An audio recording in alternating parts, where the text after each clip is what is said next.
How many concussions are too many? Well, the research is showing that there's no specific number. It's completely individualized with each person, but I'm going to say over 3 concussions is definitely too many. I work with a lot of professional athletes that are getting a lot of injuries, ranging from motocross, supercross riders. When you ask them how many concussions that they've had, they're like, well, how many did I have this last season? So a lot of people are getting a lot of injuries. And when you get more injuries, that leads to brain-based inflammation. And you can develop what's called microglial priming. So in your immune system of your brain, when you get multiple hits over and over and over again, it leads to the immune system getting turned on. And then that immune system is going to actually go after your own brain and start to break tissue down and lead to chronic neurological symptoms. Hi, I'm Dr. Jeremy Schmoe, founder of the Functional Neurology Center in Minnetonka, Minnesota. We work with patients with unresolved post-concussion symptoms and other complex neurological issues. Our approach to complicated neurological issues is very different from other clinics. We use the latest technologies and a combination of functional neurology, functional medicine, and chiropractic care to get to the root cause of what is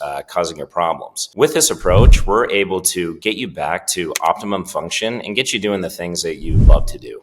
How many concussions are too many? They published a research study this last year on NHL players that were playing for over 7 seasons that had a higher incidence of developing CTE, so chronic traumatic encephalopathy. These injuries potentially cause Alzheimer's, dementia, and other neurodegenerative issues like Parkinson's. So you want to take into account all of that information. Everybody knows that research now, and you want to talk about prevention.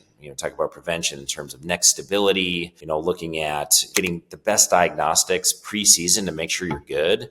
If you have any injuries, get checked out. Make sure your diet is on point. Make sure your nutrition is really good. Make sure your neck is strong, and make sure you have a really good idea about where your body is in space, and make sure your balance is doing really well. So I do think that you can do a lot of prevention with concussion, and then that can help with even lingering symptoms. I think people will get better faster if they're not inflamed, and they're working on all of these little things that I just said. There is hope. There are answers. Click the link you see with this video to schedule a consultation with my office today.